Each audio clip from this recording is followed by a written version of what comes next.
not. Good. You're also only do a lot of stuff that they know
All right, we'll call the meeting to order. It's 9:03 this Monday morning.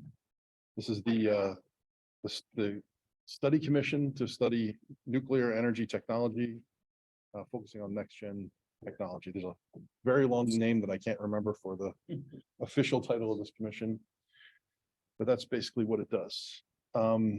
If you're on the chat, if you're on Zoom, I'll send you, this is a link to our agenda and things that we'll be talking about. I'm going to post it in the chat there. And we'll start with welcoming our new member, Michael. Thank you for joining us. Thank you very much for having me. Would you like to say a few words? Thank you. Good morning. My name is Mikhail Patel. I'm here to represent New Hampshire Business and Economic Affairs. This is my first meeting here, so I look forward to meeting all of you and participating in the commission. All right, great. Thank you. And you pronounce it Mikhail. Mikhail. Yeah, Mikhail. Okay, I'll get that right. that's quite all right. All right, very good. So welcome. The next thing we'll do is we have minutes from the May 12th meeting, and this was American Nuclear Society and Holtec. I think Daniel probably abstained. Yes. Yeah. So if anybody, I sent this out on Saturday evening, if you had a chance to read it. So we had Craig Piercy from the American Nuclear Society. We had Gareth Thomas from Holtec. And it's a summary of the points that they made and some detail on the Q&A that we had with each of them. So any changes to the minutes? Good to go. All right, I'll accept the motion to approve the minutes. Mark Fromuth moved. Second, Chris, thanks. All in favor? Aye. Aye. Any opposed? And then any abstentions? Okay, 2 abstentions. All right, good. So those minutes will go up on the website. And I have 2 people in the waiting room here. It's Monday and my coffee's just kicking in. So, all right, so we're gonna go. Seth, I'll ask you to unmute. Morning. Great, and let me. I'll put you on the spotlight here so everybody can see you. Good morning. Thank you for joining our commission.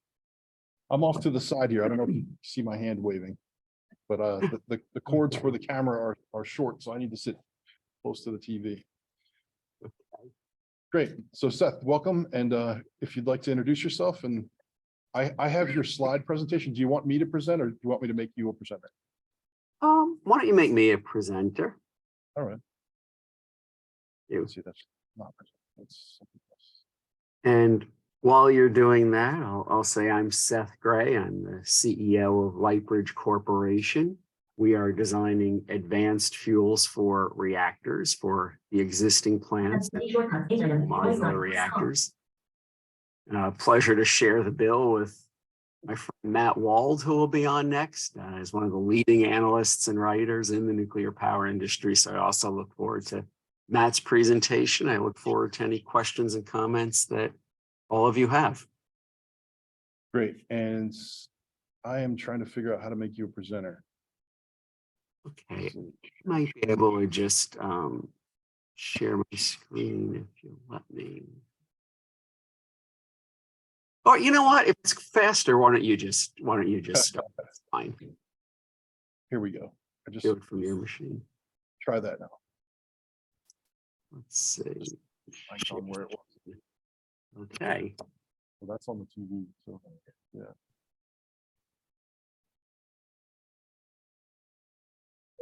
Set you on. Disabled. If you can just put it up, that'll be fine. Okay. I have it here somewhere. Video disc reduction on close, but HDMI to PC.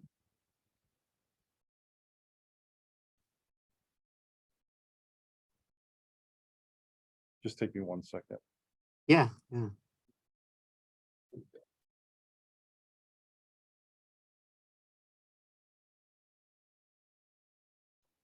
All right, Seth, I got you beat while we're waiting here. Yesterday was Father's Day and I got a nuclear Yes. necktie, so. I don't know if you can see it on the screen. But for Your my kids really presentation, love you. I'm wearing my Father's Day nuclear necktie. Oh, that's fantastic. That's awesome. One of All right. I'm catching up. to your you now. kids actually know what ties are. My kids do, my grandson sure doesn't. Okay. All right. Well, We're gonna have welcome. to do it in that mode there. Okay. Well, real pleasure to be here and to join the Nuclear New Hampshire Study Commission today. Lightbridge is a publicly traded company on the NASDAQ Stock Exchange under the ticker symbol LTBR. We are one of the few but growing number of pure nuclear publicly traded companies, showing investor and public interest growing in nuclear power, from the information sharing to the investing. We are a bit unique in that we are only designing new fuel. We're not designing a new reactor. And the fuel we're designing will be for the existing reactors as well as for new small modular reactors of similar technologies to the current reactors, but smaller. And the next slide, I think we'll skip for now. It's a video, 3-minute introduction to Lightbridge. It's on our website, and you can go to. But I think I'll cover it all in the presentation here and spare you the commercial that YouTube puts at the start of that video. So on this slide, you can see the pictures of some of the fuel rods that we're developing. Current fuel in reactors, like at the Seabrook plant in New Hampshire, have a couple of hundred pellets of uranium stacked up in a uranium zirconium tube. And that technology has been around for over 6 decades with only very slight incremental changes along the way. And at Lightbridge, we decided to reimagine and redesign nuclear fuel from scratch, taking advantage of new metallurgy, new science and engineering to come up with a superior product. And what I'll do is just pick 1 or 2 things off each of the slides. And if there's anything else you want to focus on, let me know in the Q&A. So this fuel is designed to significantly improve the economics of nuclear power, as well as proliferation resistance, safety in an already very safe industry, and better allow the reactors to load follow, go up and down in power paired with renewables on a zero carbon grid. Go to the next slide. This is the introduction to Lightbridge fuel. And then we can go to slide 5. So here we have a photograph of these same kinds of fuel rods put together into a nuclear fuel assembly, the bundle of fuel rods that go into the core of a reactor. This particular fuel assembly is for Russian VVER type reactors, and there's a lot of interest in replacing Russian supply of fuel in Central and Eastern Europe with fuel from friendlier countries to those nations that have the reactors. The Lightbridge fuel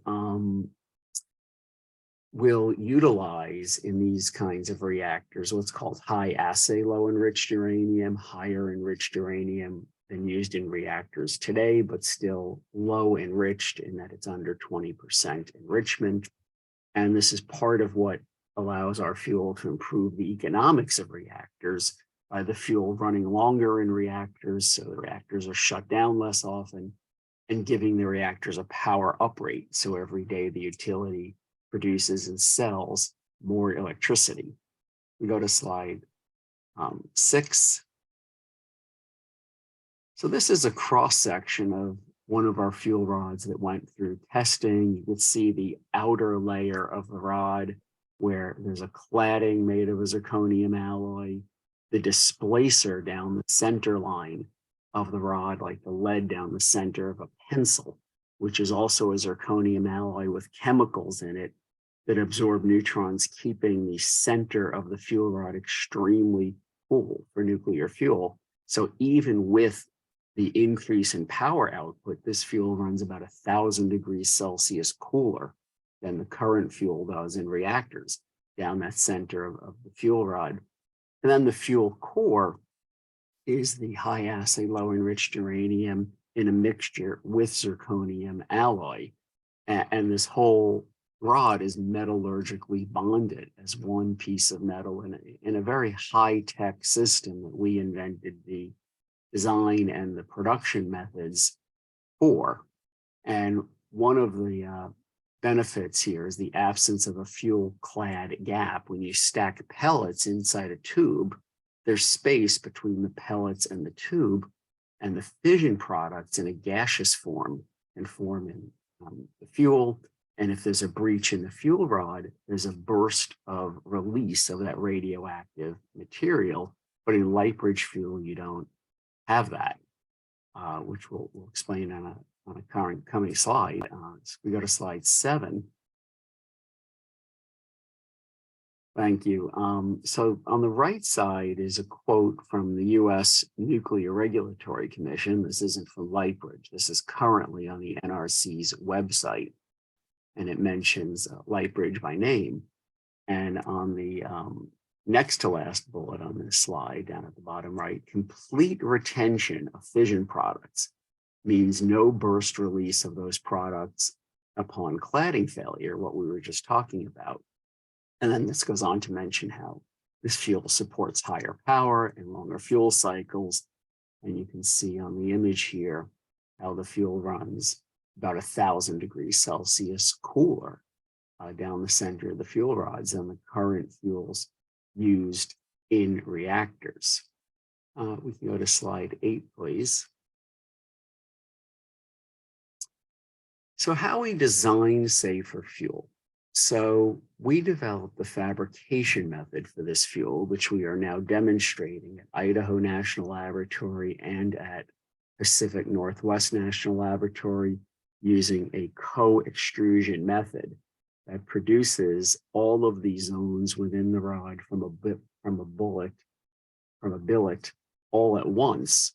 And we extrude these rods, which also has an advantage of being a much quicker and faster, simpler in a sense, even though it's high fabrication method, which may, among other benefits, potentially reduce radiation exposure to plant workers.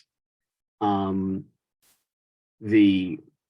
metallurgically bonded fuel rod with this shape has much greater surface area than a round rod, where the fuel rod touches the water, transferring heat faster from the fuel rod out into the water. There's a shorter path for the heat to escape from the rod. And because it's made of metal and not of a ceramic uranium material, that also moves the heat much, much faster out of the rod, allowing for a much more efficient fuel. And again, not a gap for the heat to jump from the pellet out to the outer tube of a current fuel rod. So if we go to slide 9, please.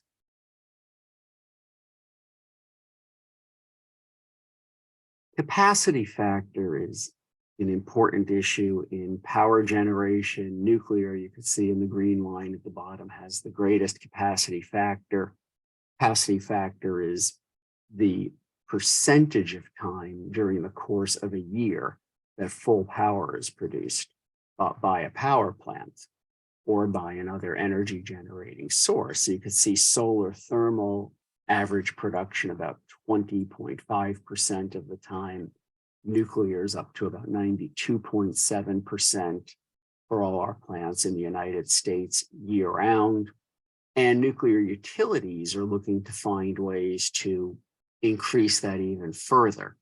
And when we started Lightbridge, we started by talking to the utilities and working closely with utilities, finding out what it is the customers want, what it is that the companies, the utilities that own and operate the reactors want, and they want to increase these capacity factors even more.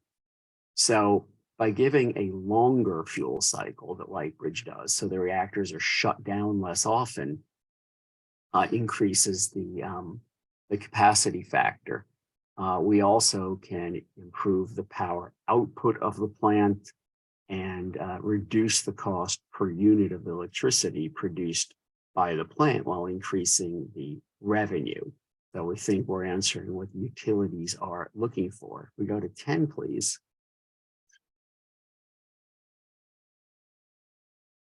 In addition to being transparent as a publicly traded company and putting out filings to the SEC and press releases, doing presentations like this, we're also uniquely transparent as a nuclear company in just how much we patent our technology versus hold it as trade secrets. Many companies developing reactors now are sort of black boxes about a lot of their technology.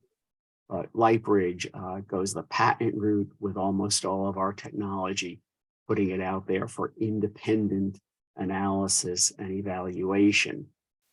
And we can go to slide 10, please.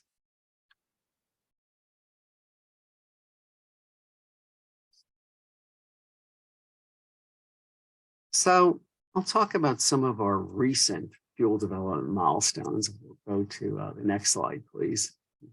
12 now. So Lightbridge has one of the few strategic partnering program agreements with the U.S. National Laboratory. We have a strategic partnering program agreement, or an SPP, with Idaho National Laboratory, which is a 7-year agreement. And under this agreement, we are manufacturing our nuclear fuel samples there at the lab. We will be obtaining government stockpiles of high assay, low enriched uranium that we'll be using in this fuel rod production. And we'll be testing this fuel inside the advanced test reactor, which is the largest test reactor in the world. As I'll talk about a few slides from now, actually used to be only for government purposes, but has more recently become available for industry to use, which is something very, very good for Lightbridge and for other companies. We have a world-class nuclear quality assurance program that allows for all of the data produced in this testing to be utilized for licensing at the Nuclear Regulatory Commission. And so the data will be acceptable to industry, including those utilities that will be the customers for this fuel. And this long-term partnership with Idaho National Laboratory and with the U.S. Department of Energy is something that is new as a contracting mechanism for the government. We're very happy to be pioneers in this, and this is a partnership that is going extremely well. We're also demonstrating some slightly different manufacturing methods that we've developed over at Pacific Northwest National Lab in Washington State. We can go over to 13, please.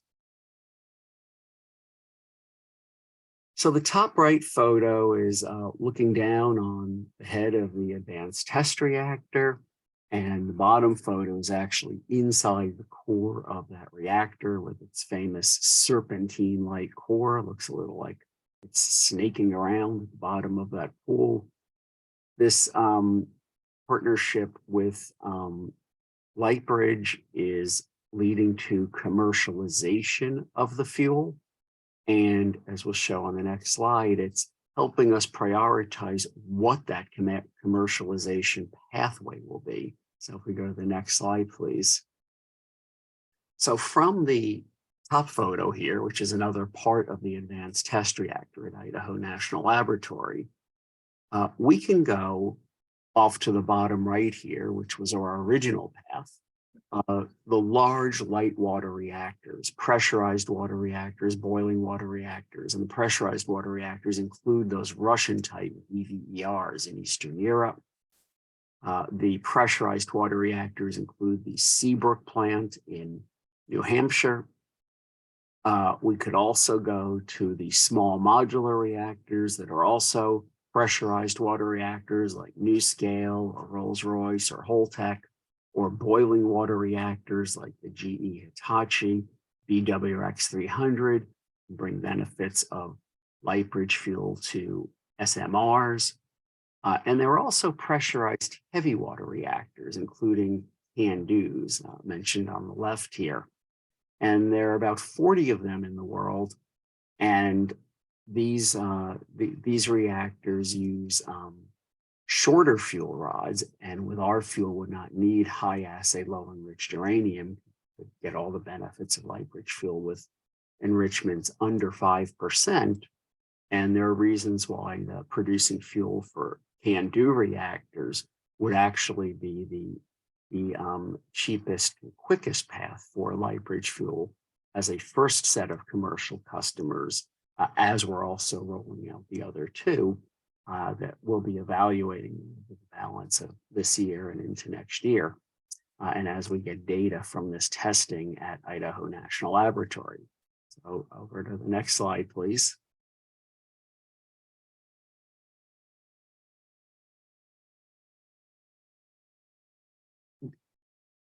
We started this project under Lightbridge focused on the large reactors. And as we were doing that, the DOE, the Department of Energy, started funding the small modular reactor program and pushing for new small modular reactors. And our analysis is that as good as this fuel is for the large reactors, it looks like it'll be even more superior for these small reactors. In the large reactors, the water moves through the core powered by large pumps. And in many of these small modular reactors, there's also natural circulation using the forces of physics to circulate the water. The Lightbridge fuel doesn't need what's called spacer grids or grid straps that hold the nuclear fuel rods together in the assembly. We could just lock the top of the rod into the top plate of the fuel assembly, the bottom of the rod into the bottom plate, and not need these spacer grids up and down the fuel assembly that block water flow, that flow through the fuel rods. And the Lightbridge fuel, because it won't have any of that, will have much more unimpeded water flow in natural circulation, SMRs, bringing the power uprate potential, the other benefits of Lightbridge fuel to be even stronger, we expect, in the small modular reactor. MIT and NuScale started looking at benefits of Lightbridge fuel for small modular reactors, particularly for NuScale's Voyager SMR that they're developing, and will deploy their first unit at Idaho National Laboratory. And NuScale and MIT applied to the Department of Energy and Lightbridge to support this for a government grant to examine this. And DOE has now funded $800,000 to MIT to study advanced fuels for SMRs, including specifically Lightbridge's fuel for the NuScale small modular reactor.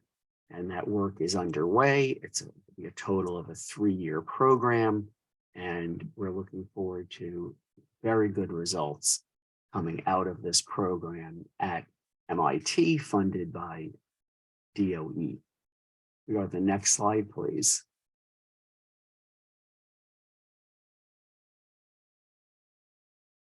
So a bit of the timeline. We came up with the initial concept of this metallic fuel after talking to utilities in 2010. In 2012, a unit of Siemens issued an independent report confirming economic benefits of the Lightbridge fuel. Siemens then also issued a report confirming enhanced non-proliferation benefits of Lightbridge fuel. In 2013, we began developing the fuel rod fabrication methods to produce this fuel. And in 2014, we were granted our first key US patent for the metallic fuel rod design. In 2019, the GAIN program at DOE gave us our first DOE award under that program to work at Idaho National Laboratory. GAIN is the gateway for accelerated innovation in nuclear, and it's something that's very rare and very positive for Lightbridge. Before we even finished the work under that GAIN voucher, we were awarded a second GAIN voucher that overlapped with it in 2021 for work at Pacific Northwest National Laboratory that we're doing. And in 2022, we entered into this strategic partnering program umbrella agreement at Idaho National Laboratory. And in 2023 to 25, we're going through producing these samples and testing them in the reactor to get the data and prove out the benefits of Lightbridge fuel. Now, this whole program, since we came up with this concept in 2010, has taken longer than we would have hoped because of changes in the world of the combination of Fukushima and the global financial crisis. But basically, when Fukushima happened in 2011, part of the aftermath of that was that the country of Norway eventually decided to close what was called the Halden reactor, which was the finest research reactor in the world. But that was okay because we would have access to a similar reactor called the NRU, the National Research Universal Reactor at Chalk River in Canada, and the Mir reactor in Russia, and a new research reactor in China, except that Russia invaded Ukraine in 2014 and seized Crimea. And ever since then, we've decided not to do any work in Russia, which has invaded Ukraine again as of last year. We have decided not even to pursue China, partly because of political difficulties and partly because of intellectual property concerns of doing our work there. And like Norway, eventually after Fukushima, Canada decided to close the NRU reactor at Chalk River. And there was literally not a reactor in the world available to test our fuel, which was a problem for many other countries too. And we started to work with the US government, and the US government has decided to take the advanced test reactor, the largest test reactor in the world at Idaho National Laboratory, that was built for government use, particularly for the Navy, testing fuels for aircraft carriers and for nuclear powered submarines, and open it to industry in what they call a what's available for industry and what they call a user facility. So the advanced test reactor is now a user facility, and Lightbridge is just thrilled to be a pioneer in entering that user facility and working at Idaho National Laboratory to test our fuel there. And what the US government has done in opening up its facilities to industry is really allowing US industry to compete and win worldwide. Without that, I could see US innovators going overseas to countries that are not very friendly to us. Lightbridge wouldn't do that. But the availability of these facilities in the United States is a momentous move by the US government for nuclear innovators. If we go to the next slide, please. So a bit about the global energy transition, and really two reasons for the transition. I would say the stronger reason right now is getting allies off fossil fuels from Russia, is energy security. And it turns out countries all over the world that use fossil fuels don't really trust the countries that sell them the fossil fuels never to cut off that supply. And we've seen energy used as a weapon, particularly as Russia has cut off supplies and threatened to cut off supplies of fossil fuels to Europe. Nuclear has more than a 1,000,000 to 1 energy density advantage over anything else in producing energy if we're going to massively produce power in a clean way, not relying on fossil fuels. Nuclear just has to be part of the diversified energy mix.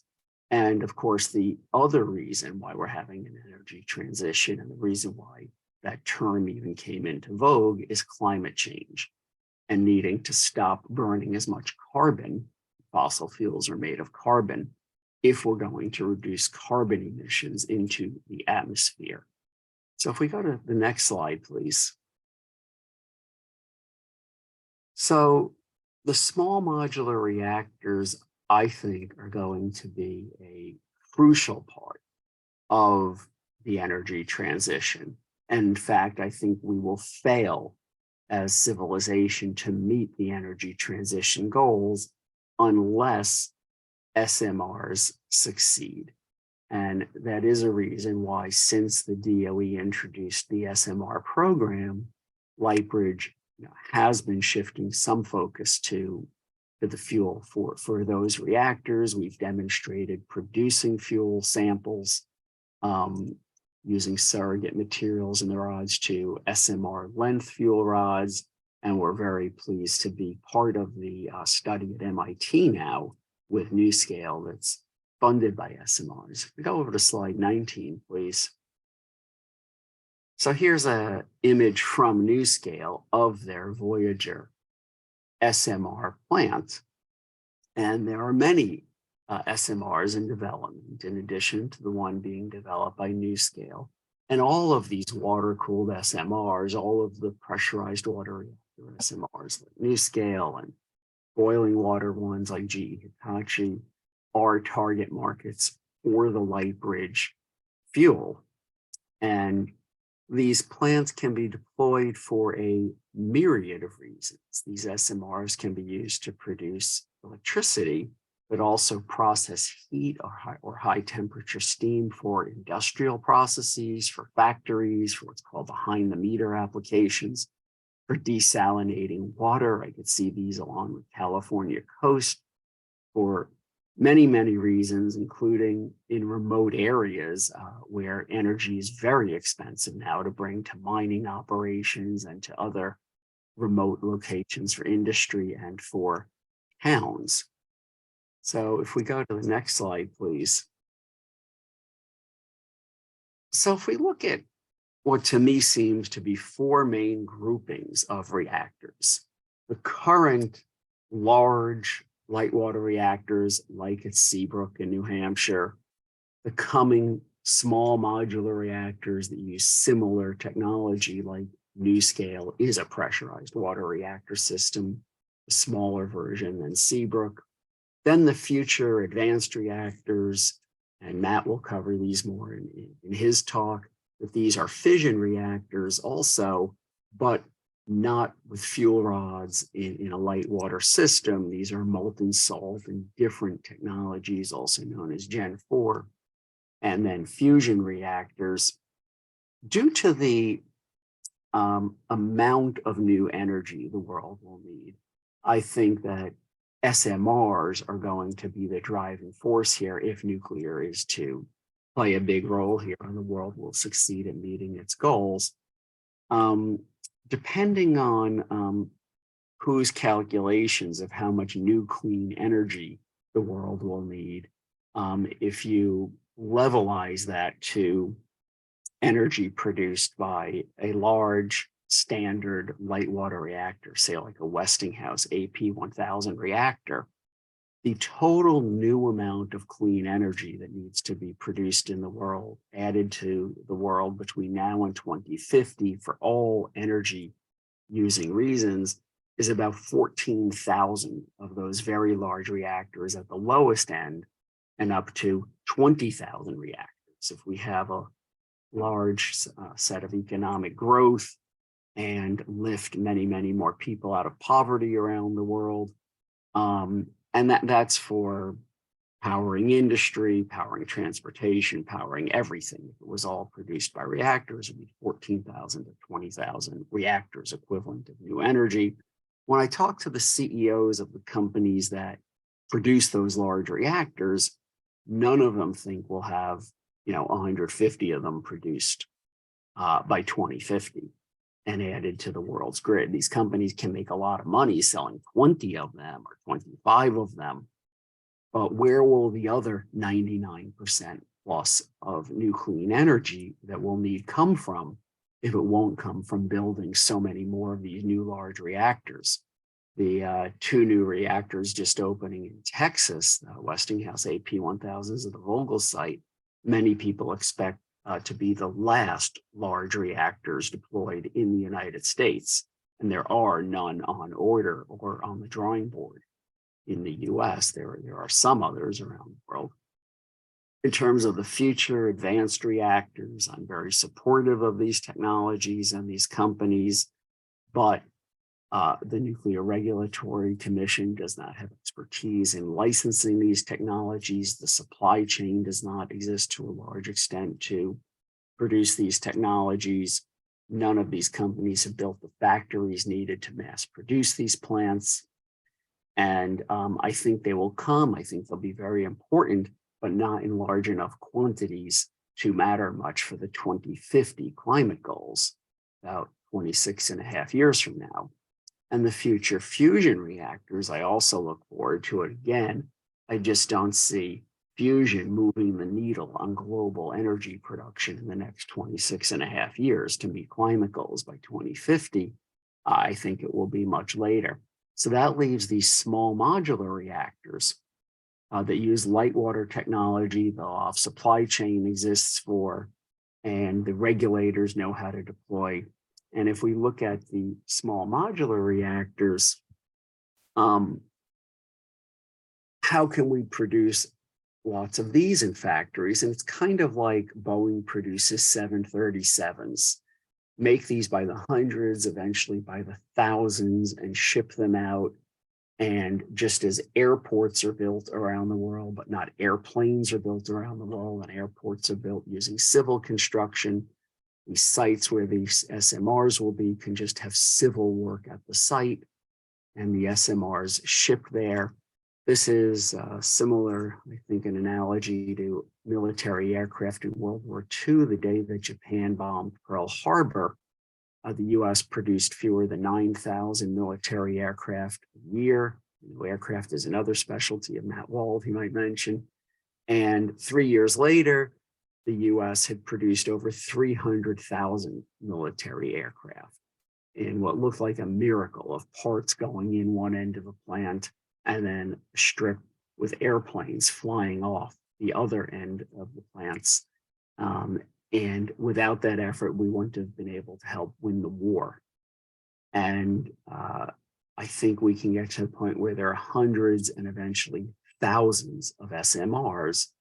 But to do that, they need to be more economical, which Lightbridge Fuel does. And if there are over 1,000 of them, over 100 countries, even more non-proliferative, more safe.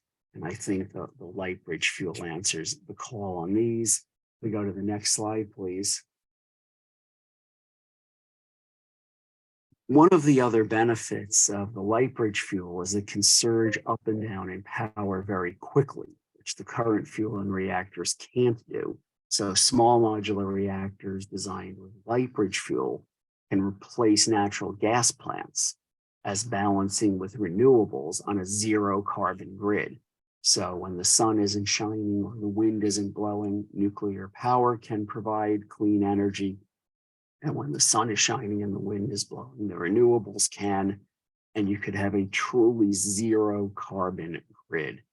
The image at the bottom of the slide is just one other example of what SMRs can be used for in helping to produce hydrogen as a base for liquid fuels that can be used to decarbonize hard to decarbonize areas like heavy trucks and trains and steel and cement production.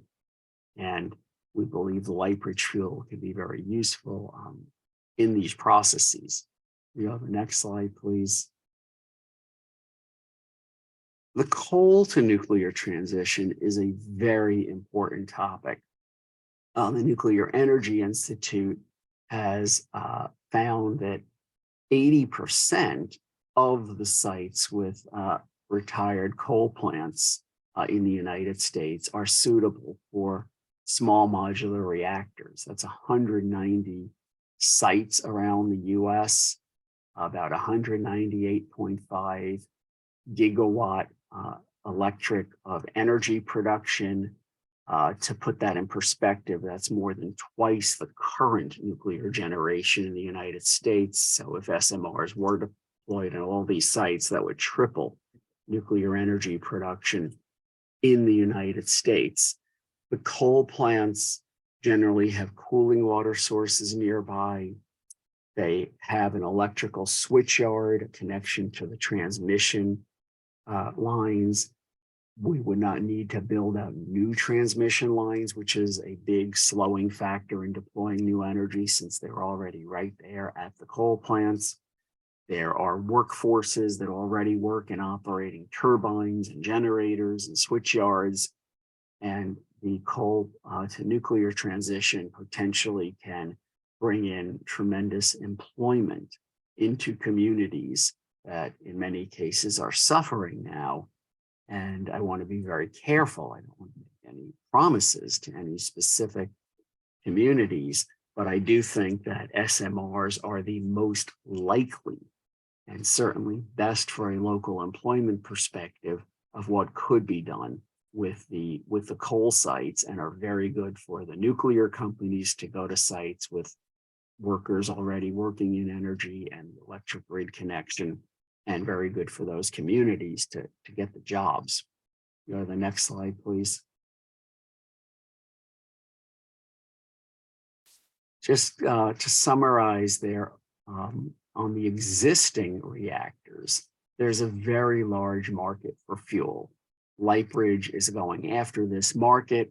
We think even without a single new large reactor or single SMR being built in the world, there's an enormous market for Lightbridge. We do expect, though, that this market will become much, much larger with large numbers of small modular reactors. You know, the next slide, please. On a typical, what's called 4-loop Westinghouse type large pressurized water reactor, like the Seabrook plant in New Hampshire, this says 1,100 megawatts electric.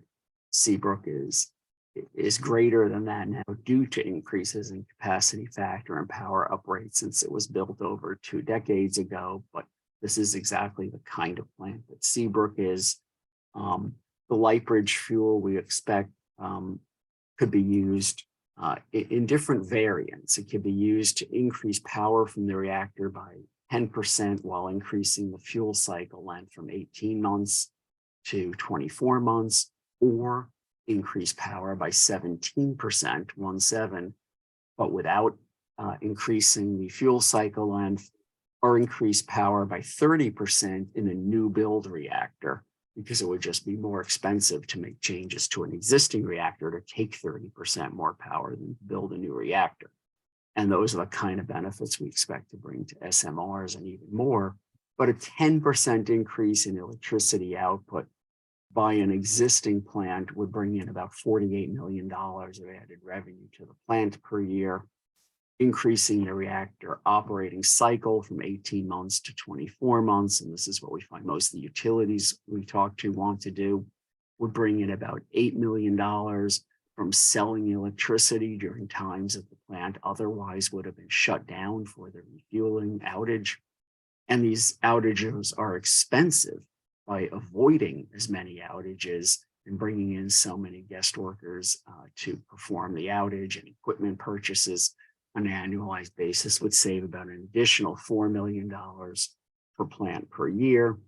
And these benefits don't even include the added potential benefits from carbon credits that are being introduced around the year for zero carbon electricity production.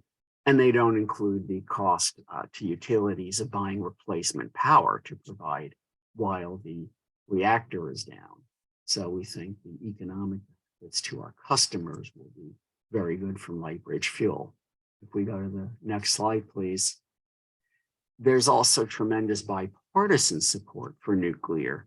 And this is one of the reasons why we're seeing these advantages at national labs, these changes that Lightbridge is participating in, like using the Advanced Test Reactor as a user facility.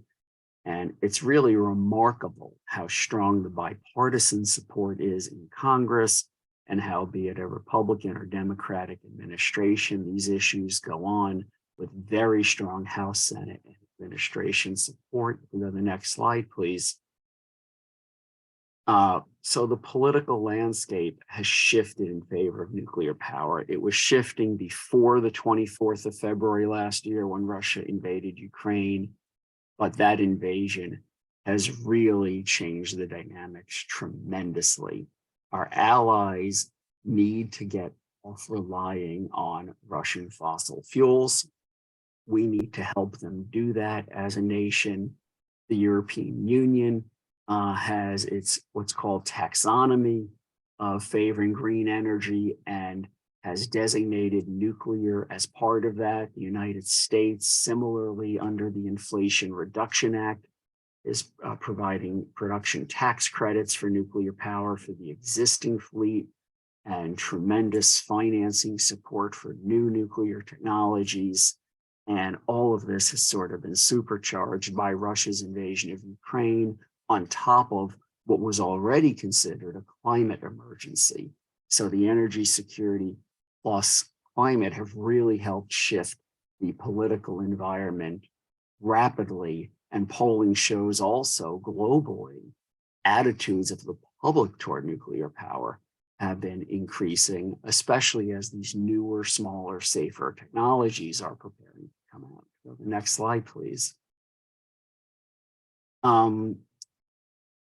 The strategic benefits of nuclear power, including what Lightbridge does, are very important to the country. When we say we have a strategic partnering agreement with our government through Idaho National Lab, it's strategic to the US government. It helps the United States and our allies meet climate goals. It helps the United States and our allies meet energy goals, and it helps with employment. And new reactors can be part of a 100-year agreement between the United States, or 100-year relationship with other countries, from starting to deploy the reactors to decommissioning them at end of life. We're starting to see reactors licensed for 80 years of life. Some will run for even more. But if you look at the time from first contracting to build those reactors, build them, run them for 80 years, and decommission them, these can be a 100-year relationship between the US and another country, or China or Russia. The US government gets that. It doesn't want to see more countries rely on China and Russia for energy goals. We go to the next slide, please, as we're near the end here. Some of the new legislation that's been coming out with bipartisan support is really enabling what Lightbridge is doing, what a lot of the companies that Matt will talk about is doing. We are exactly aligned with US government goals, with the benefits that the Lightbridge fuel brings, and are testing and proving it out at US government facilities with US government support that we just couldn't be prouder of. If we go to the next slide, please. At Lightbridge, we want to hear from you today if you have any questions and comments, but always the easiest way to contact us is at ir@ltbridge.com through email. We'd be happy to have any follow-up. We're also on Twitter, and look forward to any questions and comments you might have. I'm very honored to be here with you today. Thank you. Very good. Let me stop sharing here. Thank you, Keith. Yeah, we'll do questions now, if that's okay with Matt. Is it okay if we go right to questions? Yeah, fine. All right, great. I'm just going to check my. All right, so for people in the room, we have 2 microphones. We've been over this before. If you want your words to be in the minutes, make sure it goes into the microphone. So, and the green light means you're good. All right, so we'll start with commission members. Want to have some questions for Seth? Nothing like? Really? Oh, surprised. Okay. Very good. I guess, I was trying to see if you were touching on the full life cycle of the fuel. When the fuel is spent, what happens to it? That would be my question. Yeah. Okay, so a couple answers. One is this fuel is designed to be handled like current fuel. It is a uranium zirconium fuel that would go into the spent fuel pools at reactors, into dry cask storage, eventually into a high-level waste repository, or into interim storage or reprocessing. This fuel, because it's metal, would need to not have the current aqueous reprocessing, but pyroprocessing, which is more non-proliferative, keeps any plutonium in a stream with other isotopes that it's very difficult to separate, but you could get benefits of reprocessing. But really, this fuel is designed to have many added advantages beyond just meet the baseline of what current fuels can do. This fuel produces much, much less plutonium than the current fuel, and in an isotopic mixture that simply can't be weaponized, even if reprocessed. There was a paper published about a year ago in a major technical journal, independently written and peer-reviewed, that concluded that only Lightbridge fuel, with everything that they examined, simply could not be weaponized by a subnational group, by a terrorist group.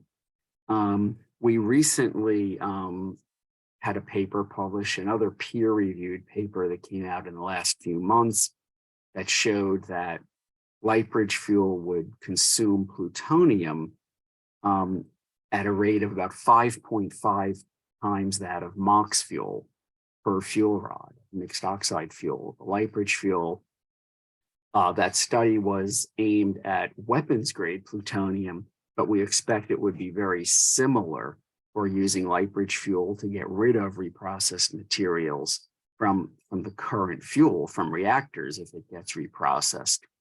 And we are examining this further benefits of Lightbridge fuel, both for our own fuel being reprocessed and using our fuel to consume materials from reprocessing other fuels. The early indications are that there will be some very good advantages there. Very good. We have a question from Representative Harrington. Thank you. First, a quick comment. Your figure there of $55 a megawatt hour average wholesale price seems pretty high to me. I mean, New England is famous for high prices, and we averaged, like this past January, $50 a megawatt hour. So Right. that's on the high side. But sorry,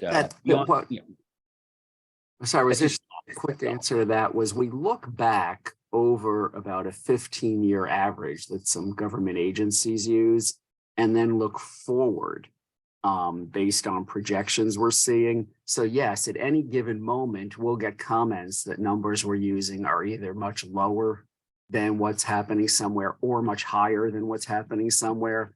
But on average, we're trying to look at a 100-year program. What would you expect? Okay, well, that's fine. That was just a quick comment. My real question is that you piqued my interest with the load following capability. So a couple of questions on that. If you're talking about using this in existing light water reactors, aka like a Westinghouse plant at the Seabrook, and what's the enrichment percentage, and how do you get around the fact that you still have this enormous pressure vessel in there that has restrictions on how fast you can heat it up and cool it down? And would that really inhibit the amount of load following you could do? Right. The load following you could do in the existing reactors would be better than it is now, but it would be very limited for the reasons that you're saying. It really, in a SMR designed with the equipment in the plants to handle the surges up and down in power, would be much better. And that's really what I'm talking about, that you could pair with renewables on a zero. Follow-up question. The one thing you didn't mention, and of course it's I'm sure the next speaker will have something to say on this as well, his Gordian knot article I just finished reading. So where is the fuel going to come from? You have your fuel, you're talking about testing it, but where are you getting the enriched uranium from? Because that seems to be the chicken and egg question. No one wants to invest in that until there's a market. There's no market until someone invests in it. Yeah. And first of all, on your enrichment question, because it relates to this question too, for the pressurized heavy water reactors like the CANDUs, our fuel uses less than 5% enrichment, and that's what's available in the United States and around the world. For the high assay low enriched uranium, which would be up to 19.75% enrichment, that's for the light water reactors, the PWRs, the BWRs. However, given that our fuel was made of zirconium with uranium, and there's so much less uranium than in a current fuel rod, it's the equivalent of uranium-235 atoms, if you look at it from a reactivity standpoint, of about 7.3% enrichment of current fuel. In terms of the Gordian knot, one reason I mentioned we might, be faster with CANDU fuel is that that enrichment level is available on world markets now. For the high assay low enriched uranium we're using for our testing at Idaho National Laboratory, that is coming from U.S. Department of Energy stockpiles that the government's making available to us. And for the longer term, for larger scale commercialization, there would simply need to be more uranium enrichment and conversion of uranium facilities in the world than there is now, as that Gordian knot article points out. And companies are very hesitant to build out that capacity unless they see demand signals in the form of cash, or people want to buy those enrichment services and conversion services from them. And we see, for example, Urenco, that has a plant in New Mexico, very seriously looking at adding another cascade of uranium enrichment, but waiting for more demand to show up from industry. So, you're right. That is a problem. I don't think it's an insurmountable problem. I think it's gonna take time, but at least it doesn't require new technology. It's just building more capacity of what already exists in the world, and we've known how to build for a long time. Thank you. All right, any other questions in the room? Any questions online? Just use the raise your hand feature of the Zoom. Yeah, I don't see any questions online. We're going to go to Dan Goldner. You'd mentioned previously that you're patenting your IP. What prevents sort of foreign entities from copying your IP if it's out there and available via patents? Yeah, well, first of all, the foreign entities that copy our IP and use them probably would have abilities to get into computer systems and others and get some of this technology, whether we wanted to patent it or not. We find that patenting it makes it a lot easier for us to deal with. There's a lot more we can talk about publicly and release data and get independent confirmation. And what's interesting, though, is that actually we haven't had problems in that area. We're always concerned about it, but it's not like there's a gray market in nuclear fuel. There are very few producers of it in the world, and they're all sensitive about IP, whether they patent it or not. And for example, even Russia and China have been getting more responsible in the nuclear area in how they handle IP, as they're becoming bigger and bigger exporters and looking to export markets. And because they're looking to export markets and we patent around the world, like let's say Russia wanted to export something to a Western European country, say to France, a fuel for their reactors. Well, we're patented there. They couldn't because we're patented in France. So our global patenting actually locks them out of exporting, even if they wanted to violate patents. But as I said, I think they've actually been getting in this area, not all areas, obviously, but in this area, a little more responsible as they're looking to invest billions themselves in capacity for export markets. All right, seeing no further questions, we really appreciate Seth, you presenting that slide deck to us. I'm going to go back through that deck because it had a lot of information in it that I really want to absorb. So appreciate your time. And I think Matthew Abenanti, I think I saw him on too. Appreciate you guys both working with us. Thank you. Thank you.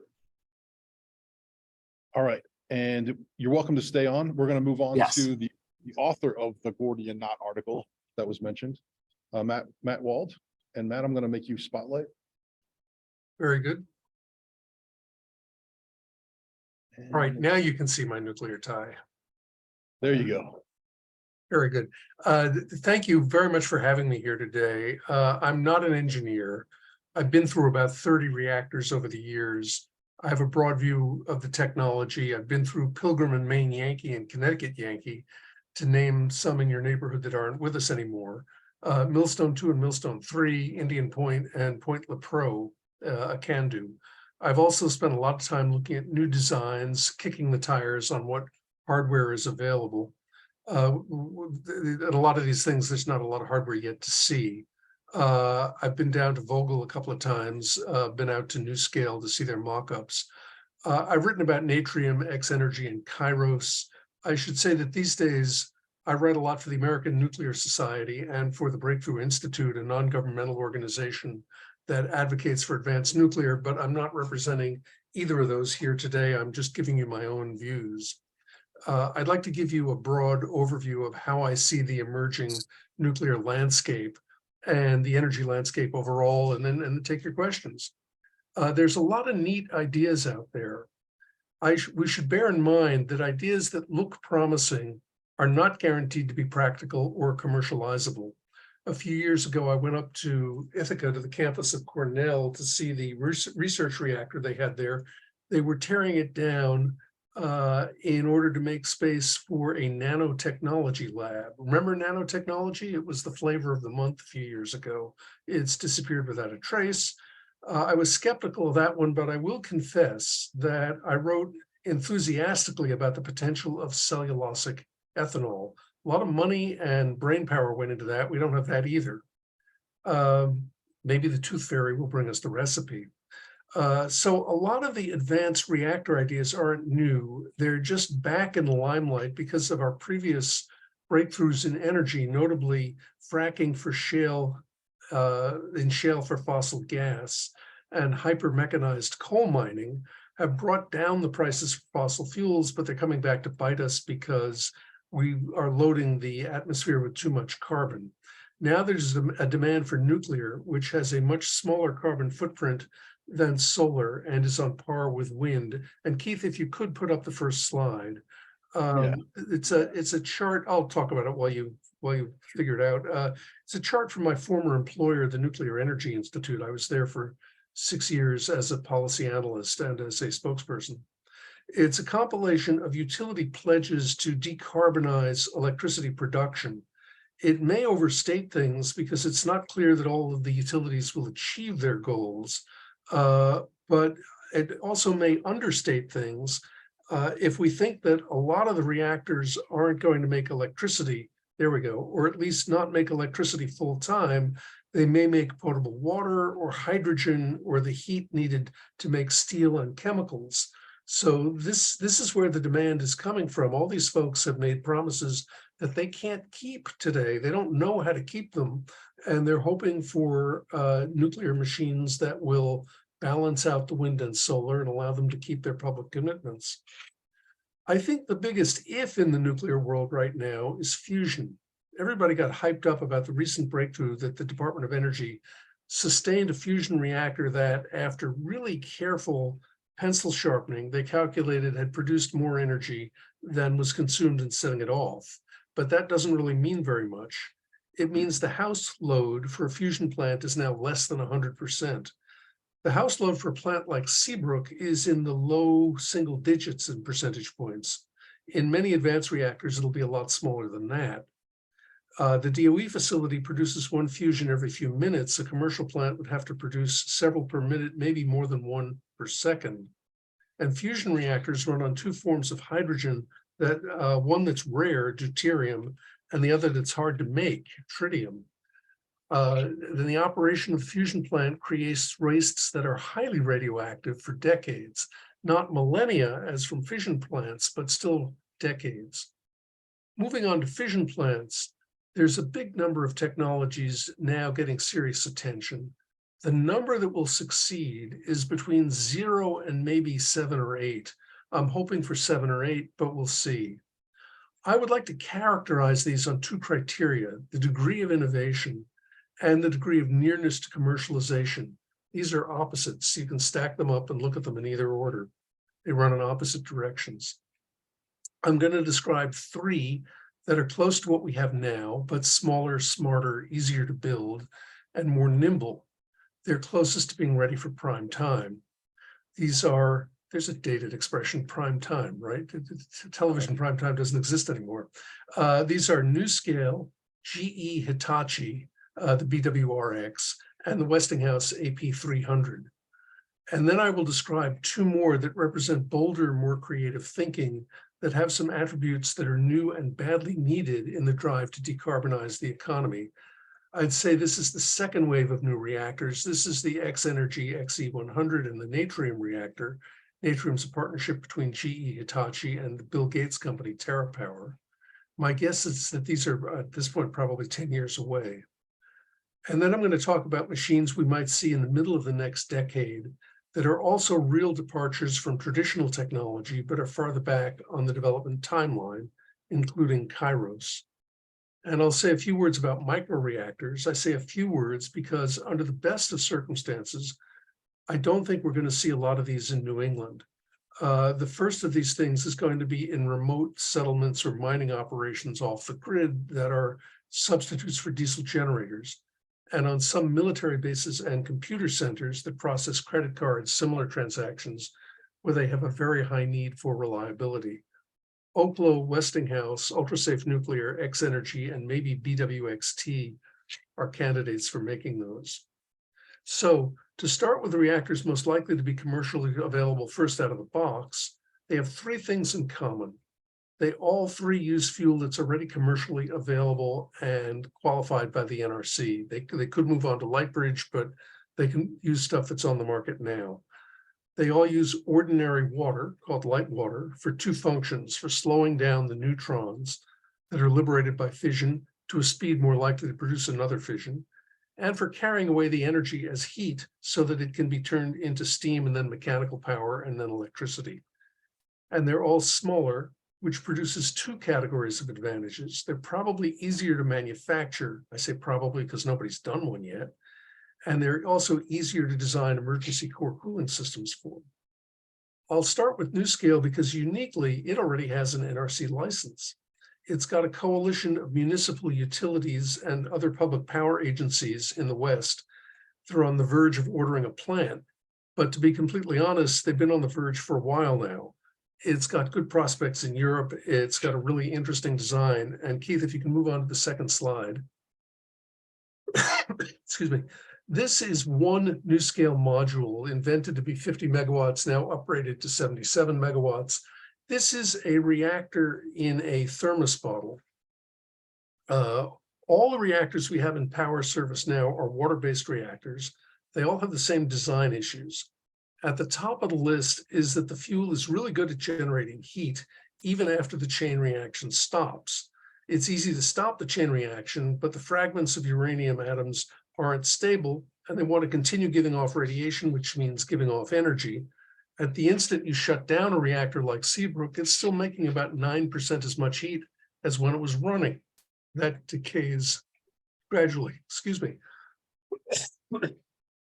It's allergy season down here. I'm in Washington. And even if it's a cold, you probably can't catch it over Zoom. If you don't remove that residual heat production, the fuel will melt. That's what happened at 3 Mile Island when they cut off the cooling system. So reactors like Seabrook have lots of water on the site, lots of pumps, lots of valves. They need lots of that stuff because the reactor vessel's under high pressure. It's hard to pump cooling water into a pressurized vessel. And if there's a leak, there's a lot of energy to push water into the vessel. There's a lot of energy in the vessel to push water out in the related piping, it'll go into the containment where it will probably stay, but nobody wants to get that far. These cooling systems need electricity, they need water, and they need operators who make the right decisions. In a bit, I'll tell you about reactors that don't have these constraints, mostly because they don't use water. But let me tell you first about these 3 water-based reactors that have very smart designs. They don't need electricity, they don't need water that isn't already right at hand, and they're walk-away safe, meaning they don't need operator action. NuScale is a reactor in a thermos bottle. If you look at that capsule-shaped thing in between, inside the light blue field, it's got an emergency core cooling system that consists of 2 valves. That's it. And to work, only one of them has to function. There's a reactor with a core, that's the red part at the bottom. There's an evacuated space, a partial vacuum, like a thermos bottle, and there's the outer shell. If the cooling fails, then excess steam flows into the vacuum space, hits the cold outer wall of the shell, and condenses to water. The water, as you can see, the sort of darker blue, fills up at the bottom and naturally conducts heat away from the core. The core is still in the vessel. The water is contained, the steam that's condensed to water is contained in that broken vacuum area in the annulus. And from there, it is conducted naturally into the water outside. This thing sits in millions of gallons of water. The core is small. The maximum heat it can generate after shutdown will flow out by natural convection, natural conduction. It can't heat to the point of damaging the fuel. NuScale will sell you a 4-pack, a 6-pack, an 8-pack, or a 12-pack. You can sign here, they're ready to take orders. If you live in a neighborhood with seasonal renewables, like lots of hydro in the spring, but not in other seasons, you can turn off a module or two and or convert it to desalinate water for a few months. The idea is that unlike Seabrook, where construction was sequential, you built the civil side, then the nuclear side, in NuScale's case, you can build the giant pool and the other infrastructure on the site. At the same time, you're building the reactor in a factory. Ship the reactor, this one comes in 3 pieces, to the site, bolt them together, and turn them on as they arrive one by one. When it's time to refuel one, you use a crane to pluck it out of the pool and move it to a refueling space. You never have more than 1 module out for refueling at a time. So your production over the course of the year is kind of flat, not like Seabrook, which is either on or off. As our climate becomes less predictable, this is a neat idea because we've run into unexpected hot spells in the spring and fall when we've got plants down for maintenance, and suddenly people find they're short of generation. The GE Hitachi BWRX has an additional selling point. It's not built from scratch. BWR stands for boiling water reactor, which GE's been building for decades. X is a Roman numeral. This is the 10th version of the BWR. GE says that 80% of the parts that it will use are already in service in nuclear plants. And unlike NuScale, GE is an old hand at power plant construction. GE says the reactor is also passively safe, not require electricity or operator action, and having all the water on hand. A key innovation of the BWRX is moving a lot of large piping inside the reactor vessel. As a result, the reactor can't suffer a large break loss of coolant accident. That makes the emergency system a lot simpler. GE already has a customer, Ontario Power Generation, OPG, which is a provincially owned utility, and TVA may be next. The third of this trio is the Westinghouse AP300 has some of the same advantages. Westinghouse is also an old hand at power plant construction, and it's reusing technology from the AP1000, which is the model used by Southern Company at Vogtle in Georgia. Having had that experience under its belt and having a reactor that can be factory fabricated, costs should be under control, Westinghouse says. And getting licensed by the NRC should be relatively easy. Remember that the AP series, which stands for AP, Advanced Passive, started out at 600 megawatts, was licensed but never sold, then came 1,000 megawatts, which they may sell in Poland and elsewhere in Eastern Europe, in addition to Georgia, and now we're at 300. Again, it's passively safe. It uses gravity instead of pumps to move emergency water around. It uses passive heat transfer. These reactors are built with more flexibility, but there are two coming up behind them, heavily supported by the Department of Energy, that have more elaborate capabilities. One is the natrium reactor, which Rocky Mountain Power wants to build in a town called Kemmerer, Wyoming. They're shutting down a coal plant there. Rocky Mountain Power actually wants 2 more after that. Natrium is a really interesting machine. All the reactors we have now are intended to turn out electricity 24/7 in what's called baseload power. Baseload is not a virtue, or a flaw, it's a characteristic. And I don't think it's well understood, so I'm going to take a minute to describe it. Baseload means the minimum level of demand if you have a system that, say, needs 10,000 megawatts in its off-peak periods, like mild nights, but 20,000 megawatts at peak periods. Then the 10,000 megawatts is your baseload. For that load, you want generation that's low cost per kilowatt hour. Although the plant itself may be expensive to build, that's a defining characteristic of the current generation of nuclear plants. For intermediate and peak load, you can settle for machines that make kilowatt hours at a higher cost because they're not going to run all the time. And actually, those machines are cheaper to build. In our era, those are gas turbines, and they're beginning to be the dirtiest things we run. But that analysis has gone out the window as we introduce lots of energy that comes on when it wants to, not when it's demanded. Wind can come on at night, sometimes threaten to overload the system. Solar peaks at noon, that's the definition of noon. Noon isn't a particularly high demand time, but what comes and goes quickly over the course of the day, depending on the weather.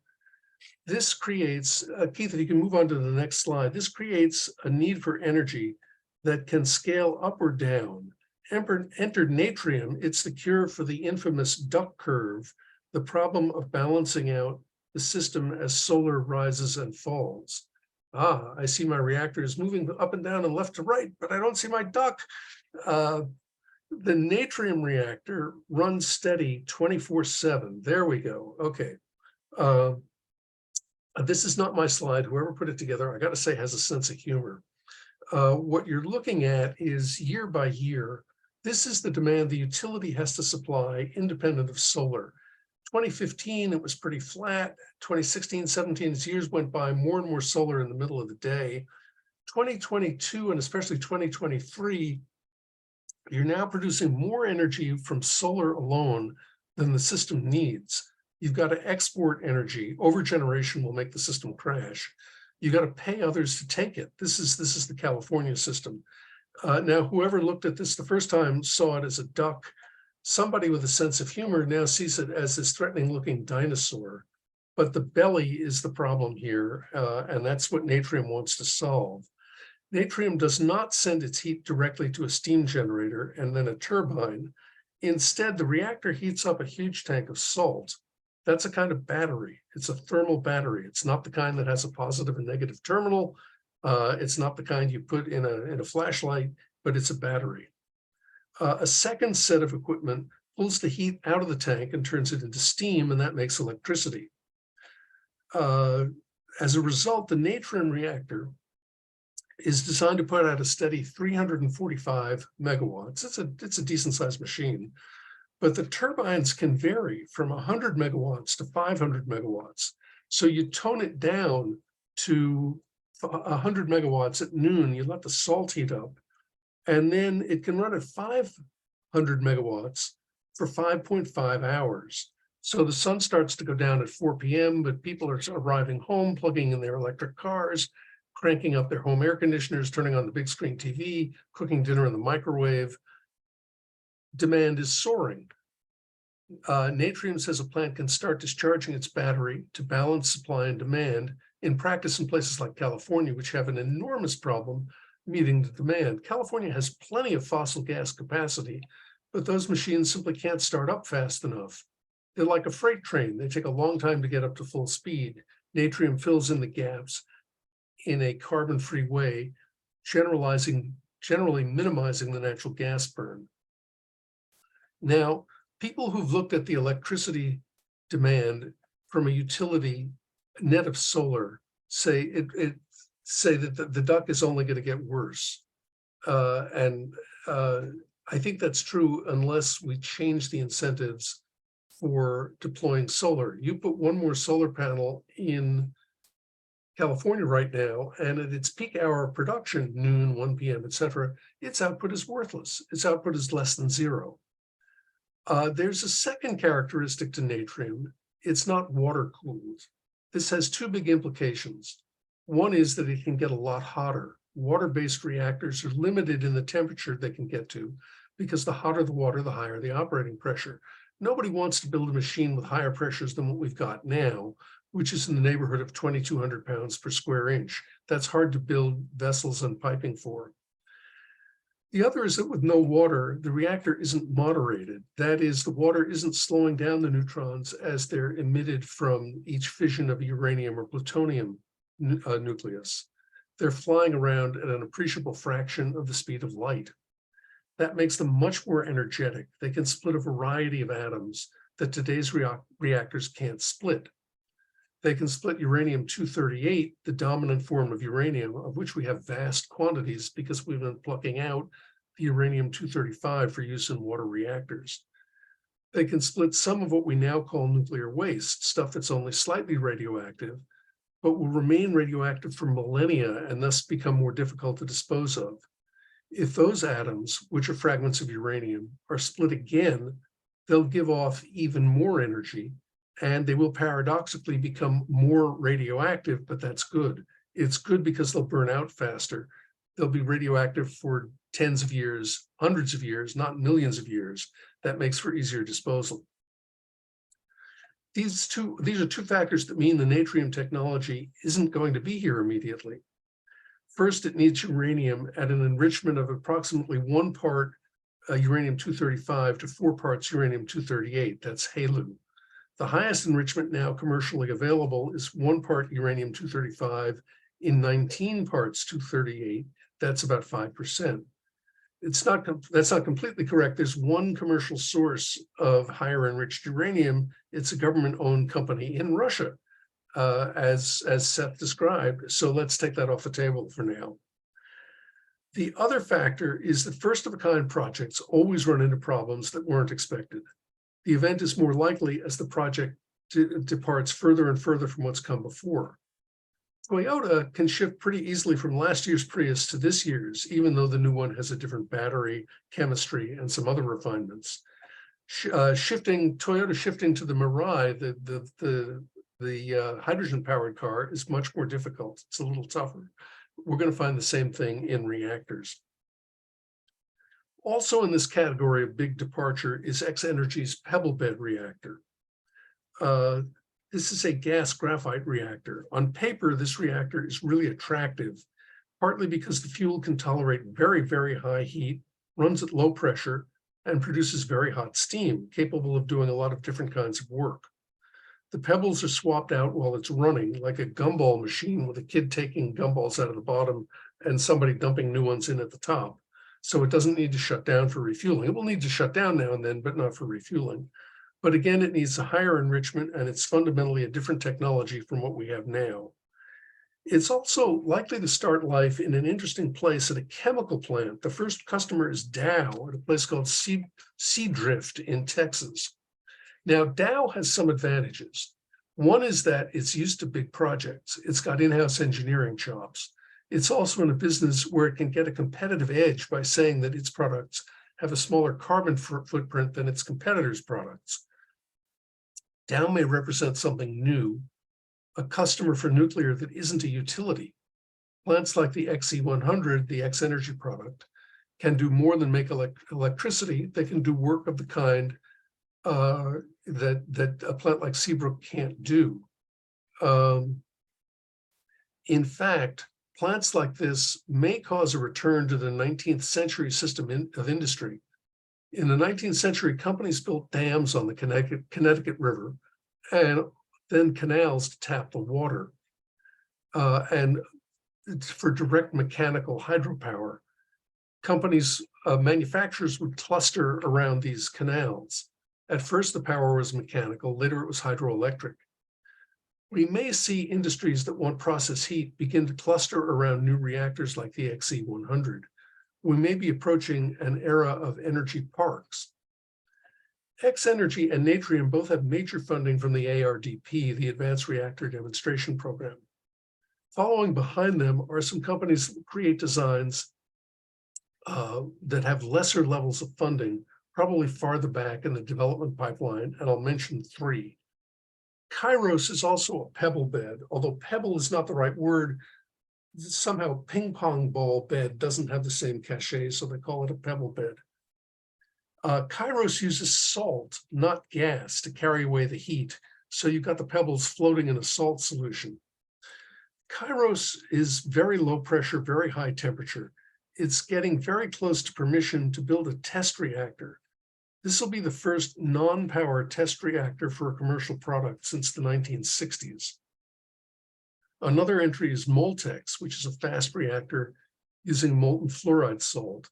It's got good support from the Canadian government, the federal government, Canadian federal government, and from Ontario Power Generation. Similarly, on our side of the border, TerraPower has a molten fluoride salt reactor, and also a fast reactor. It's one of the ARDP reactors in the second tranche, given money to advance the concept, but not to bring it to commercialization, at least not yet. I'd like to mention 3 common characteristics of the emerging new reactors. One is not so obvious. They're black start machines. Black start means that in case of widespread blackout, they can start up without the power grid. Plants like Seabrook can't hope to do that. Think of a plant like Seabrook as being like a gasoline-powered car with a dead battery. Yes, it'll run, but you have to jumpstart it from an external source. This analogy isn't perfect because Seabrook needs to be able to take power off the grid for all the hours it's running, but adding black start machines adds resiliency to the system. A plant like NewScale would start up off an emergency diesel generator, but the emergency diesel generator does not have to be safety rated. If it doesn't run, there's no catastrophe, so it's cheap. Second, many of these machines are higher temperature but lower pressure, which means that in case of pipe break or other kind of rupture, the energy to push out the radioactive materials into the environment simply is not present, at least not to nearly the same extent. The 10-mile EPZ is not an issue here. Some may have a 2-mile EPZ, which is 25 times smaller. Some will have an EPZ that's limited to the fence line. And third, and this is key, these plants are supposed to be built in huge components in factories. And Seth pointed out a number of large reactors we'd need. Multiply that by 3, 4, or 5 if you're going to start building smaller reactors. We really would have to start stamping them out like 737s. This has 2 benefits. You get better quality and lower cost by assembling something in a factory. And while the factory is building the reactor, the construction crew can be simultaneously building the civil structures. This means less time to construction, less time to deployment, and less cost. And that's about what I had prepared, and I'm very happy to take your questions. And if you move on to the next slide, the last slide is just my contact information. There we go. All right, Matt, thanks very much. That was content packed.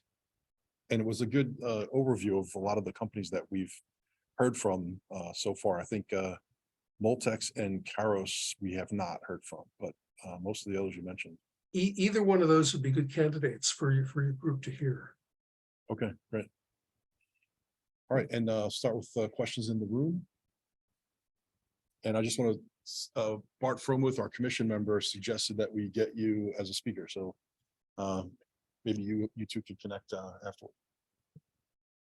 Questions? All right, Representative Michael. Yeah, hi.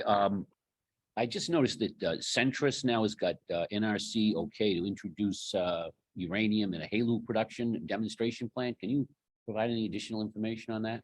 Yeah, Centrus is the company 20 years ago, the Atomic Energy Commission and then the Department of Energy, its successor, was making most of the enriched uranium. The government decided to sell it off. It turned it into a company called USEC, U.S. Enrichment Corporation. They tried a variety of ways to modernize. None of them succeeded. They went bankrupt. They emerged from bankruptcy under the name of Centrus. Centrus has a design, a really interesting design divergence. Over the years, the centrifuges have gotten taller and taller. The ones in New Mexico, the Urenco models, I don't know, but they're about 15 feet high. The ones that Centrus has assembled in a test assembly are much, much taller and have somewhat higher efficiency. The Russians, meanwhile, are building midgets that are 3 feet high, and like most Russian engineering, they're not great, but they are indestructible.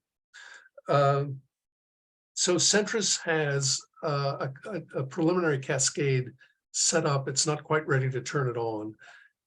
It just won't produce a lot. What it needs is a large amount of cash, which it could get either from the federal government, excuse me, or it could borrow commercially if it had an assured market. It would probably take material that was enriched to 10% by Urenco in New Mexico, and then boost that up to 19.75%, which is the maximum demanded by any of these new reactors. You get to 20%, it's no longer low enriched.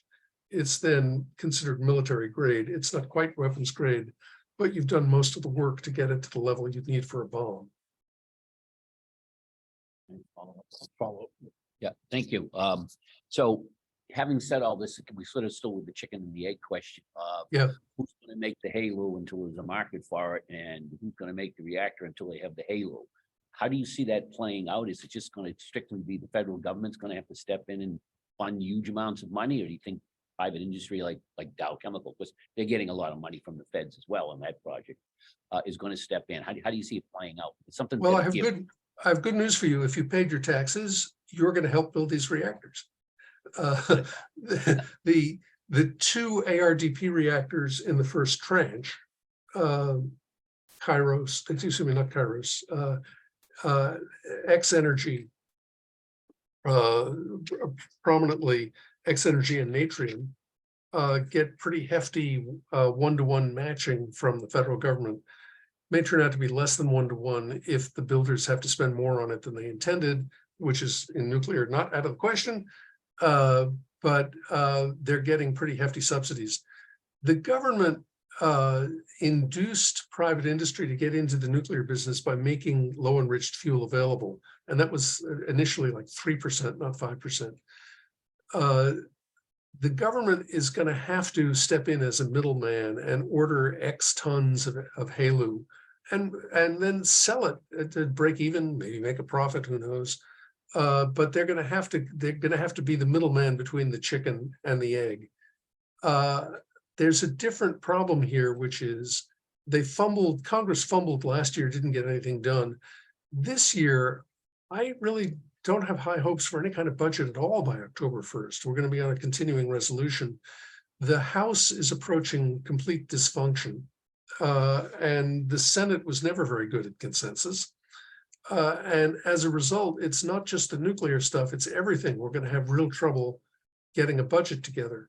So the answer is eventually it'll be the federal government. Don't ask me when. Thank you. All right.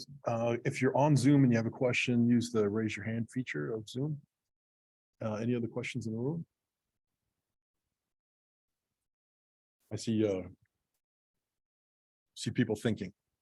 I want to throw in one other comment, which is the government has a variety of resources, but hasn't been very good about deploying them. For example, we have plutonium, weapons plutonium, that we promised.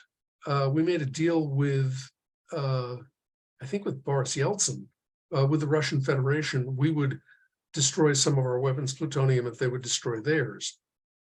And we tried to build a plant to get that done, to turn it into MOX fuel. turns out that the weapons plutonium is alloyed with an element called gallium. I'm not sure why. It has something to do with stabilizing the plutonium so that the weapons have a long shelf life. But gallium has an unfavorable interaction with zirconium, which is what's used in clad today and what Seth Grae's fuel would use as its, Seth can correct me, but it's sort of like the matrix of the fuel. And they designed it, the DOE designed an aqueous process to get the gallium out of the plutonium, but couldn't make it work, or rather that the estimated cost to make it work got higher and higher. Some of the stuff could end up being used in fast reactors.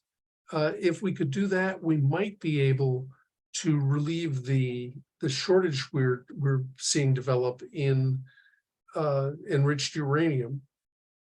The shortage developing because we now recognize the Russians are not a good place to buy this stuff from. They're not a stable source. Either we'll cut them off or they'll cut us off. It's not going to end happily. All right. You early in your talk, I believe I heard you mention the byproducts of fusion reaction. Yeah. I know fusion's kind of far out there, but I was surprised to hear that there are radioactive byproducts. Oh, yeah. Yeah, because what you're doing when you fuse two atoms, kind of like when you split atoms, you're liberating neutrons. Those neutrons go places. One of the places they go is into the surrounding metal elements. And this happens in fission reactors also. They activate, they're captured, they don't fission that metal. They're captured by a neutron, by a nucleus in that metal, and they become unstable. And they want to return to stability by giving off a packet of radiation. So the metal parts in the vicinity of the fusion event become intensely radioactive.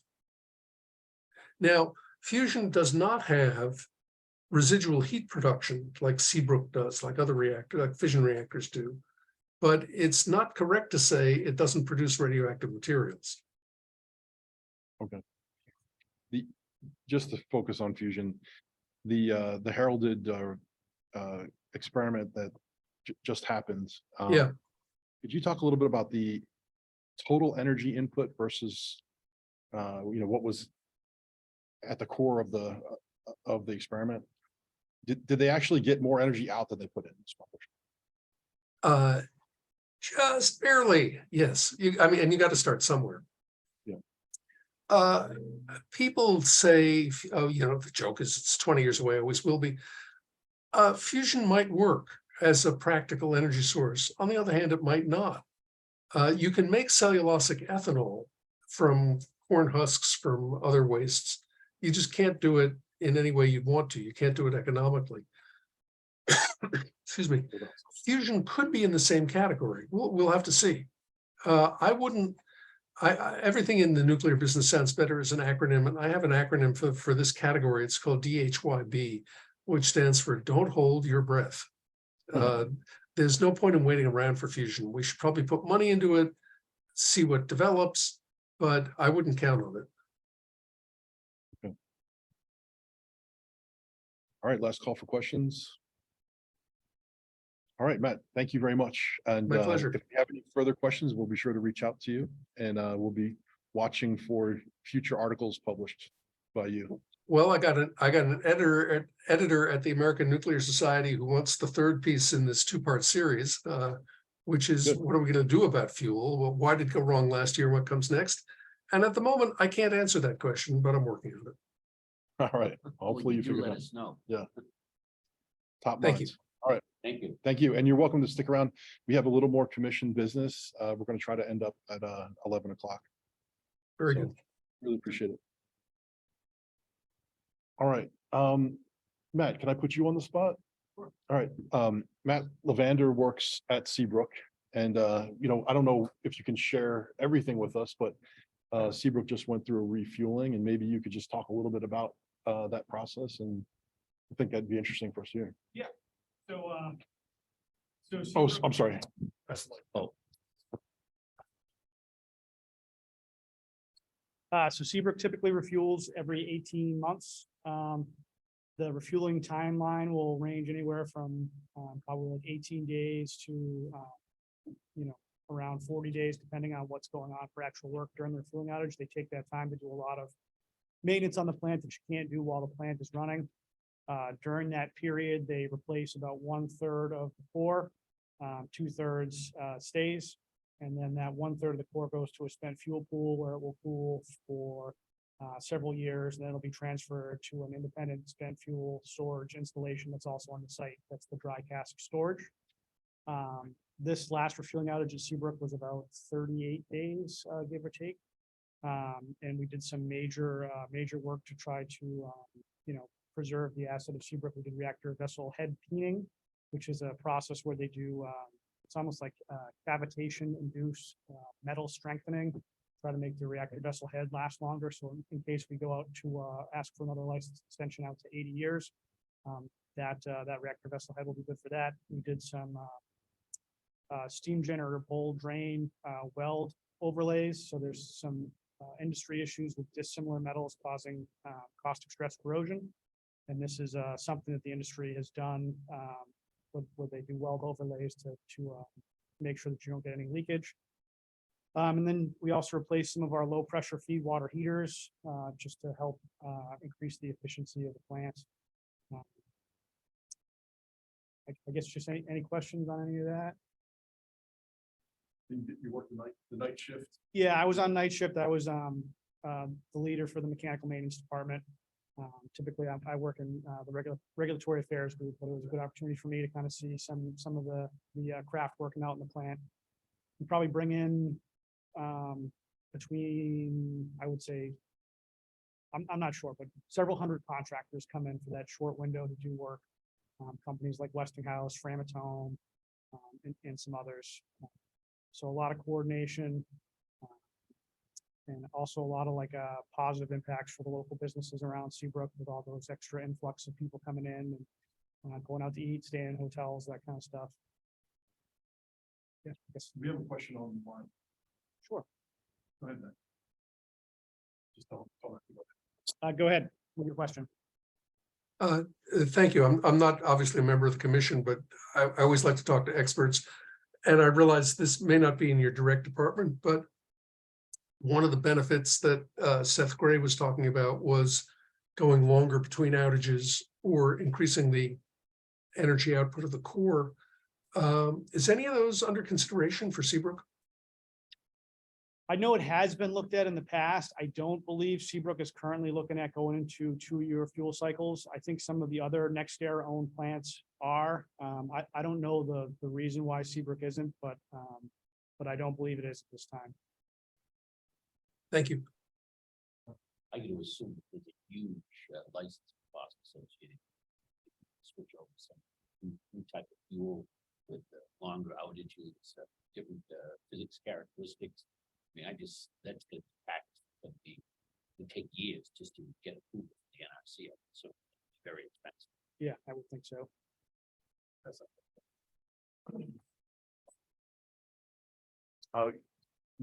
Matt, our last meeting, Doug Thomas suggested a tour of Seabrook. And maybe we can talk more about for the commission members. Doug and I took the tour years ago when we were both on Science and Tech. And Mike, you've probably been there too, right? Oh, 200 times. Yeah, there you go. But maybe that's something the commission might be interested in. We could do a tour of the plant. All right. Yeah, let's talk about timing. Is there any time that's better than others, like time of year?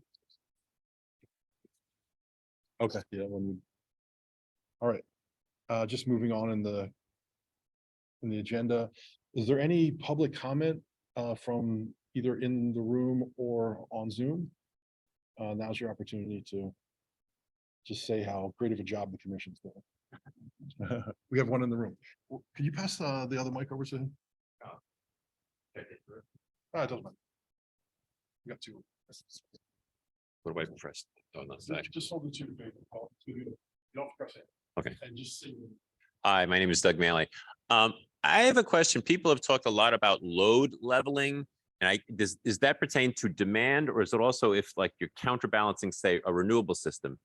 And if it's the latter, why even, if you have to load level the renewable system, why not just have one system that does it all? Do you understand my question?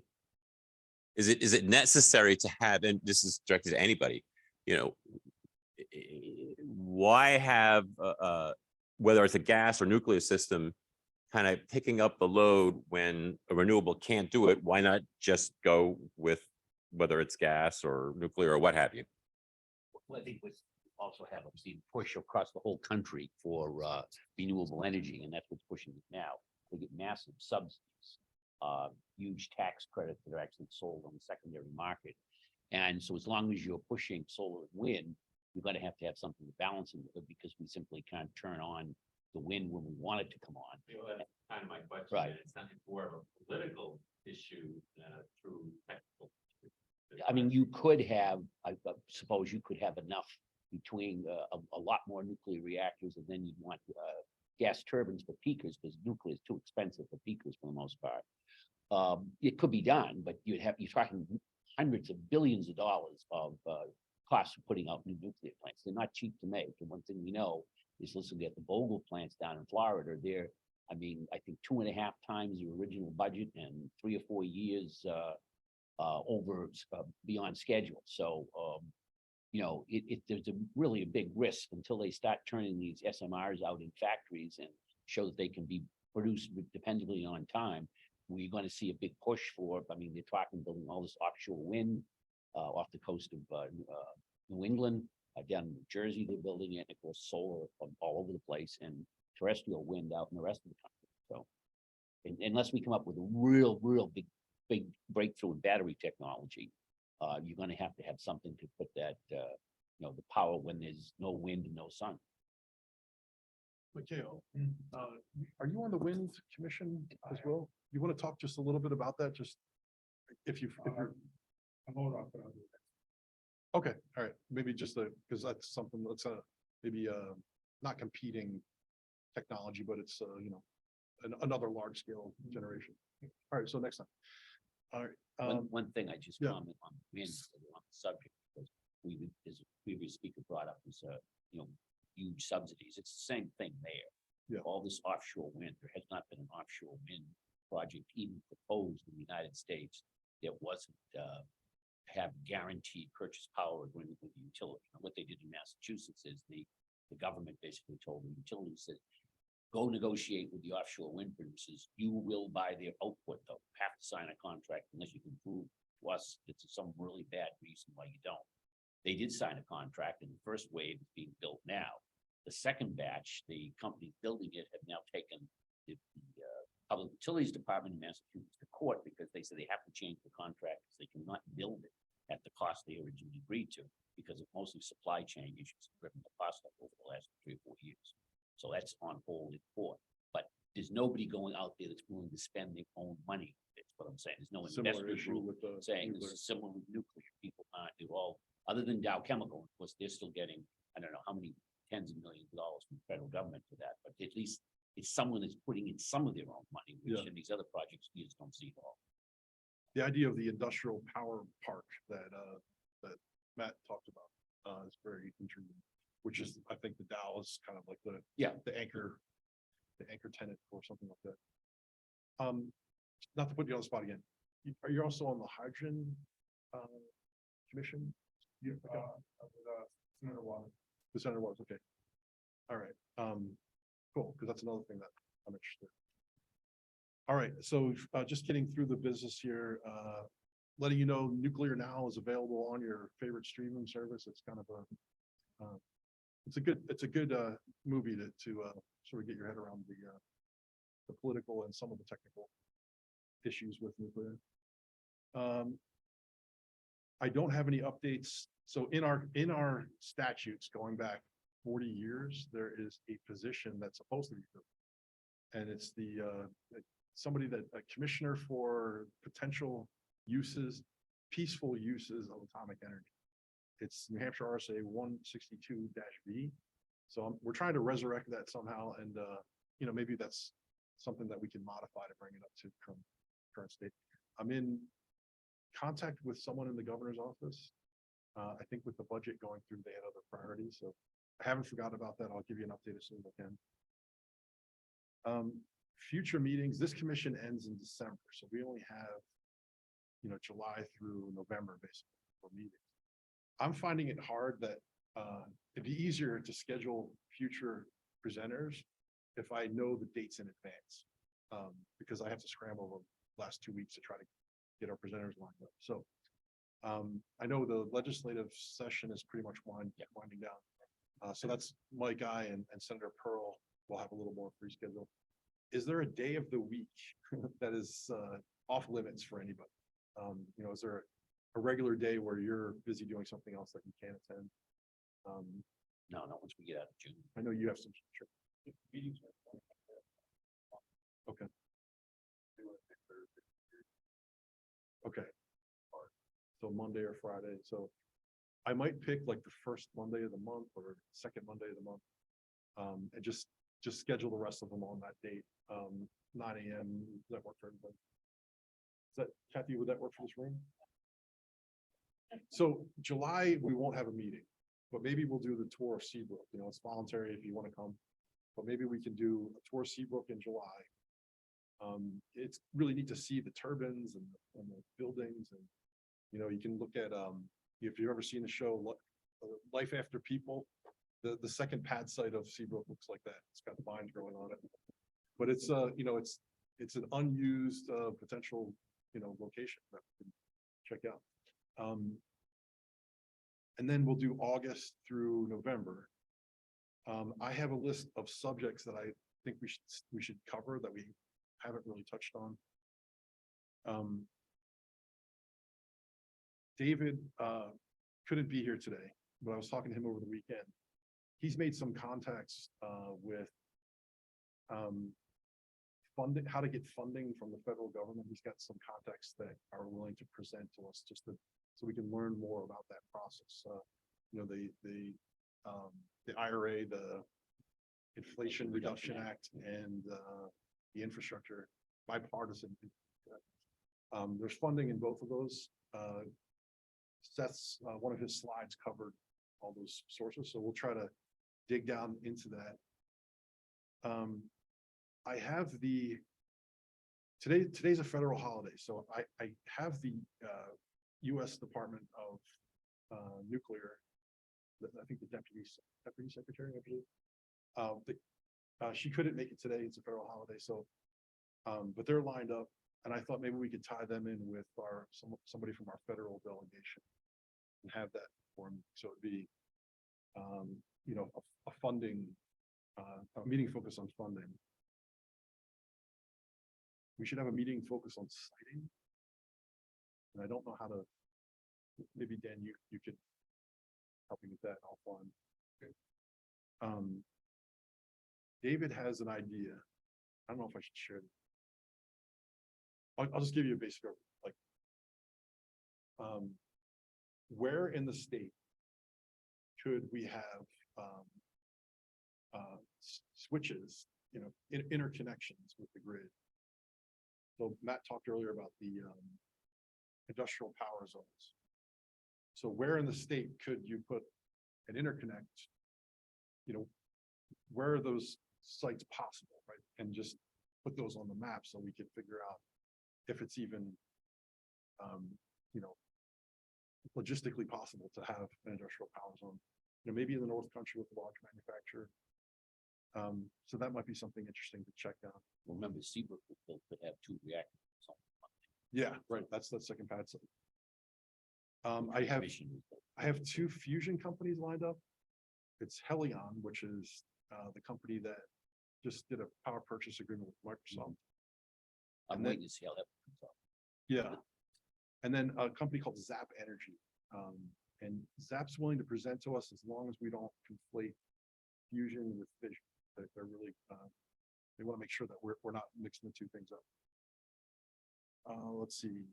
We have a few other manufacturers we haven't heard from. And then this idea of a large flexible load. I think we should touch on that because it's, so hydrogen production would be one. I think the molten salt energy storage would be one.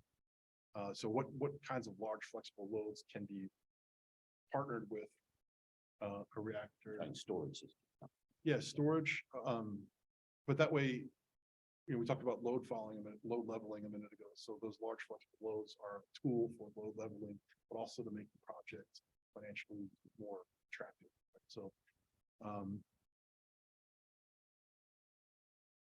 and that's about it. We may have the fire alarm is going off. We may have to. It's a perfect ending to the meeting. All right, meeting adjourned. It is 10:58. Oh no.